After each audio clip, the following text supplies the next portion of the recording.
This time on building terminology, the Hip Creeper Rafter.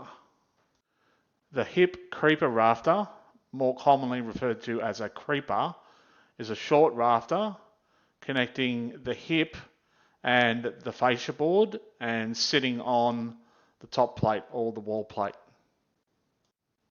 So back at the roof, get rid of everything else. Our creepers are basically just filling in the corner. So where our common rafters stop and we start running into our hip and our rafters are cut short, they are our creeper rafters.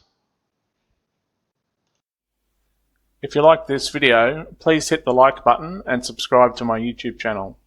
And you can also follow me on Facebook.